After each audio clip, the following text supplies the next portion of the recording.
ಶುಭೋದಯ. ಶೃಂಗೇರಿ ಸುದ್ದಿಗೆ ಸ್ವಾಗತ. ಓದುತ್ತಿರುವವರು ಡಾಕ್ಟರ್ ವಿಭಾಶ್ರೀ GN. ಶ್ರೀ ಪರಾಭವ ನಾಮ ಸಂವತ್ಸರ ಉತ್ತರಾಯಣ ಗ್ರೀಷ್ಮ ಋತು ಅಧಿಕ ಜ್ಯೇಷ್ಠ ಮಾಸ ಶುಕ್ಲ ಪಕ್ಷ ಬಿದಿಗೆ ರೋಹಿಣಿ ನಕ್ಷತ್ರ ದಿನಾಂಕ 18/5/2026 ಸೋಮವಾರ. ಮುಖ್ಯಾಂಶಗಳು. ಕಾಂಗ್ರೆಸ್ ಪಕ್ಷದಿಂದ ಸುದ್ದಿಗೋಷ್ಠಿ. ಸುದ್ದಿಯ ವಿವರ. 2023ರ ವಿಧಾನಸಭಾ ಚುನಾವಣಾ ಮತ ಎಣಿಕೆ ಸಂದರ್ಭದಲ್ಲಿ ಉಂಟಾಗಿರುವ ಗೊಂದಲದ ಬಗ್ಗೆ ಜೆಡಿಎಸ್ ಅಭ್ಯರ್ಥಿಯಾಗಿದ್ದ ಸುಧಾಕರ್ ಶೆಟ್ಟಿ ಸತ್ಯಾಸತ್ಯತೆ ಬಗ್ಗೆ ಮಾತನಾಡಬೇಕು ಎಂದು ಬ್ಲಾಕ್ ಕಾಂಗ್ರೆಸ್ ಅಧ್ಯಕ್ಷ KM ರಮೇಶ್ ಭಟ್ ಹೇಳಿದರು. ಶಾರದಾ ನಗರದ ಕಾಂಗ್ರೆಸ್ ಭವನದಲ್ಲಿ ಭಾನುವಾರ ಕಾಂಗ್ರೆಸ್ ಪಕ್ಷ ಏರ್ಪಡಿಸಿದ್ದ ಸುದ್ದಿಗೋಷ್ಠಿಯಲ್ಲಿ ಮಾತನಾಡಿದರು. ಮತ ಎಣಿಕೆ ದಿನದಂದು ಹಾಜರಿದ್ದ ಎಲ್ಲಾ ಪಕ್ಷದ ಏಜೆಂಟರು ಎಣಿಕೆ ಸರಿಯಾಗಿದೆ ಎಂದು ಖುದ್ದು ಸಹಿ ಮಾಡಿರುತ್ತಾರೆ. ಅದರಲ್ಲಿ ಬಿಜೆಪಿ ಏಜೆಂಟರು ಇದ್ದು ಅವರೇ ಸ್ವತಃ ದೇವರ ಎದುರು ಪ್ರಮಾಣ ಮಾಡಿದ್ದಾರೆ. ಬಿಜೆಪಿ ಪರವಾಗಿರುವ ಸುಧಾಕರ್ ಶೆಟ್ಟರು ಅಂದು ಹಾಜರಿದ್ದು ಮತ ಎಣಿಕೆ ಸಮರ್ಪಕವಾಗಿರಲಿಲ್ಲ ಎಂದು ಯಾವತ್ತೂ ಹೇಳಿಲ್ಲ. ಈಗಲಾದರೂ ವಾಸ್ತವತೆ ಏನು ಎಂದು ಜನರಿಗೆ ಮನದಟ್ಟು ಮಾಡಬೇಕು.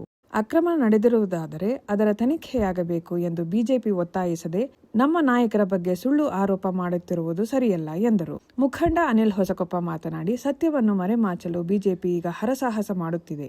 ಅಂದು ಏಜೆಂಟರಾಗಿದ್ದ ಅವರ ಪಕ್ಷದ ಅದ್ದಡ ಸತೀಶ್ ಮತ್ತು ಎಸ್ ರಾಮಸ್ವಾಮಿ ಬಗ್ಗೆ ಯಾಕೆ ಪ್ರಶ್ನಿಸುತ್ತಿಲ್ಲ? ಕೇಂದ್ರ ಹಾಗೂ ರಾಜ್ಯದ ಬಿಜೆಪಿ ಮುಖಂಡರು ಉಚ್ಚ ನ್ಯಾಯಾಲಯದ ತೀರ್ಪಿನ ನಂತರ ಜೀವರಾಜ್ ಪರ ಮಾತನಾಡುತ್ತಿಲ್ಲ. ಇದರಿಂದ ಜೀವರಾಜ್ ತಂಡ ಇದಕ್ಕೆ ಕಾರಣ ಎಂದು ಸ್ಪಷ್ಟವಾಗಿ ಗೊತ್ತಾಗುತ್ತದೆ. ಯಾವುದೇ ತನಿಖೆ ನಡೆಸಿ ಸತ್ಯ ಹೊರಬಂದು ಜನರಿಗೆ ಚುನಾವಣಾ ವ್ಯವಸ್ಥೆಯ ಬಗ್ಗೆ ನಂಬಿಕೆ ಬರುವಂತಾಗಲಿ. ಕ್ಷೇತ್ರದಲ್ಲಿ ಹೆಚ್ಚು ಅಧಿಕಾರ ಹೊಂದಿದ್ದ DN ಜೀವರಾಜ್ ಯಾವುದೇ ಪ್ರಮುಖ ಅಭಿವೃದ್ಧಿ ಕಾರ್ಯ ಕೈಗೊಂಡಿಲ್ಲ. ಕಳೆದ 8 ವರ್ಷದಲ್ಲಿ ರಾಜೇಗೌಡರು ಕ್ಷೇತ್ರದ ಅಭಿವೃದ್ಧಿಗಾಗಿ ಶಕ್ತಿ ಮೀರಿ ಪ್ರಯತ್ನ ನಡೆಸಿದ್ದಾರೆ ಎಂದರು. ಗೋಷ್ಠಿಯಲ್ಲಿ KR ವೆಂಕಟೇಶ್, ಶಿವಮೂರ್ತಿ, ರಾಜ್ಕುಮಾರ್ ಹೆಗ್ಡೆ, ಭಾಸ್ಕರ ನಾಯ್ಕ್, KM ರಾಮಣ್ಣ, ಲ್ಯಾಪ್ ದಿನೇಶ್ ಶೆಟ್ಟಿ, MN ಚಂದ್ರಶೇಖರ್, ಸಿರಿಮನೆ ಭಾಸ್ಕರ್, ಪುಟ್ಟಪ್ಪ ಹೆಗ್ಡೆ, ಕಲ್ಲಾಳಿ ಪ್ರದೀಪ್ ಇದ್ದರು. ಮಲೆನಾಡಿನಲ್ಲಿ ಉದ್ಯಮ ಕ್ಷೇತ್ರದಲ್ಲಿ ಹೆಸರು ಮಾಡಿರುವ GR ಎಂಟರ್ಪ್ರೈಸಸ್ ಸಂಸ್ಥೆ ಗೃಹೋಪಯೋಗಿ ಉತ್ಪನ್ನವನ್ನು V5 ಬ್ರ್ಯಾಂಡ್ ಹೆಸರಿನಲ್ಲಿ ಮಾರುಕಟ್ಟೆಗೆ ತಂದಿದೆ. ಮಾಜಿ ಮಂತ್ರಿ KS ಈಶ್ವರಪ್ಪ ಉತ್ಪನ್ನವನ್ನು ಗುರುವಾರ ಶಿವಮೊಗ್ಗದಲ್ಲಿ ಲೋಕಾರ್ಪಣೆ ಮಾಡಿದರು. ಕಾರ್ಯಕ್ರಮದಲ್ಲಿ ಸಂಸ್ಥೆಯ ಯಡಗೆರೆ ಗೋಪಾಲ್, ನಿರ್ದೇಶಕಿ ಲತಾ ಯಡಗೆರೆ, ಗುರುದತ್ ಹೆಬ್ಬಾರ್, ವೈಷ್ಣವಿ, YV ಮಂಜುನಾಥ್ ಇತರರು ಇದ್ದರು.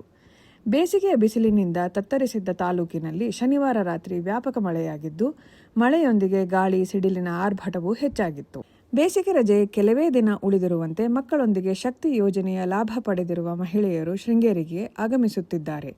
ಪಟ್ಟಣದ ಬಸ್ ನಿಲ್ದಾಣದಲ್ಲಿ ಮಹಿಳೆಯರು ಬಸ್ ಏರಲು ಹರಸಾಹಸ ಪಡುತ್ತಿರುವ ದೃಶ್ಯ ಸಾಮಾನ್ಯವಾಗಿದೆ. ಪುರುಷರು ಹಣ ನೀಡಿದರೂ ಸೀಟು ದೊರಕದೆ ನಿಲ್ಲಲು ಪರದಾಡಿಕೊಂಡು ಸಂಚಾರ ನಡೆಸುವ ಸ್ಥಿತಿ ಒದಗಿದೆ. ಪ್ರಧಾನ ಸಂಪಾದಕ KL ಗೋಪಾಲಕೃಷ್ಣ, ಸಹಕಾರ KV ರಮೇಶ್, ತಾಂತ್ರಿಕ ಸಹಕಾರ ಮಿಥುನ್ ಗುಡ್ಡೆತೋಟ ಮತ್ತು ಸೌಮ್ಯ ವಿಜಯಕುಮಾರ್. ಜಾಹೀರಾತು ಮತ್ತು ಪ್ರತಿಕ್ರಿಯೆ ನೀಡುವವರು ಶೃಂಗೇರಿ ಸುದ್ದಿ ಕೇಳಲು ನಿಮ್ಮ ಹೆಸರು, ವಾಟ್ಸ್ಆಪ್ ಸಂಖ್ಯೆಯನ್ನು 9448843831ಕ್ಕೆ ವಾಟ್ಸ್ಆಪ್ ಮಾಡಿ. ವಂದನೆಗಳು.